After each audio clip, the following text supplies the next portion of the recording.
Hello Priyanka. So we are celebrating your 4 months completion today and आपकी ये journey जो है ये फर्टिलिटी डॉक्टर करके मुझे काफ़ी पेशेंट्स को एक प्रेरणादायी जर्नी फील होती है, क्योंकि IVF ये प्रोसेस में रिजल्ट्स कोई भी बेस्ट डॉक्टर हो तो भी अटेम्प्ट लगते हैं, but when we approach as we had discuss कि आपने पहले लैप्रोस्कोपी IVF साइकिल्स ये सब हो चुके थे और हमारा थिन एंडोमेट्रियम का केस था। तो हमने जिस तरीके से ट्रीटमेंट किया वो तो मैं एक्सप्लेन करती हूँ, लेकिन आपने वो ट्रीटमेंट कैसे परसीव किया वो मुझे थोड़ा बताइए। एक्चुअली फर्स्ट तो 2 बार हमने किया था IVF दूसरे डॉक्टर से। ये नहीं कि वो डॉक्टर खराब है, बाकी वो IVF फेल हुआ था।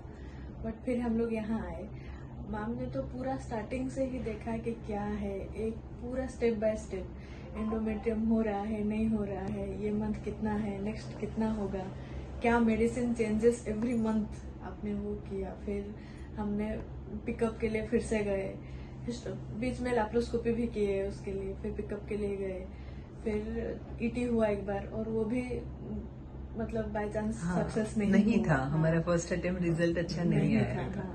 फिर हमने सेकेंड अटेम्प्ट के लिए हमने 6-7 मंथ का गैप भी लिया, फिर उस बीच मेडिसिन जो भी कंटिन्यू था वो किया, रेगुलर फॉलो, फिर ET कैसा बढ़ रहा है, क्या कर सकते हैं।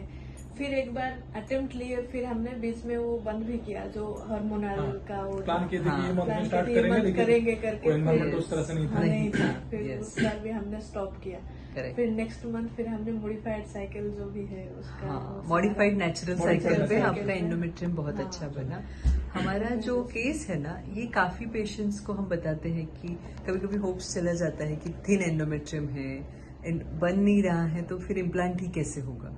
So this protocol change also, वो एक्सेप्ट करना, साइंटिफिकली अंडरस्टैंड करना, ये आपका मुझे बहुत अच्छा लगा। ये अप्रोच की वजह से हमारी टीम सक्सेसफुल है। और एक चीज मैं ऐड करना चाहता हूँ, बेसिकली आप जिस तरह से गाइड करते हो, ऐसा नहीं कि for the sake of doing आपने कोई भी step for the sake of doing आपने नहीं किया, वो सबसे अच्छा लगा। ये मंथ अच्छा नहीं है, लेट स्टॉप इट, 2 मंथ के बाद देखते हैं।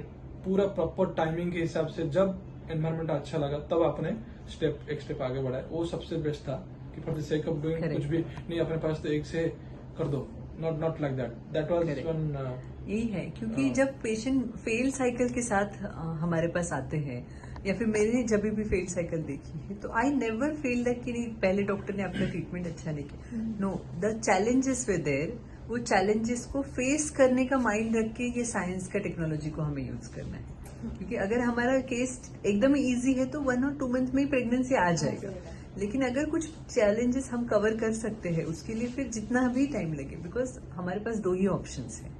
एक तो एक के पीछे एक 4-5 IVF एम्ब्रियो ट्रांसफर करो, इसमें इमोशनल और फाइनेंशियल लॉस हो जाता है।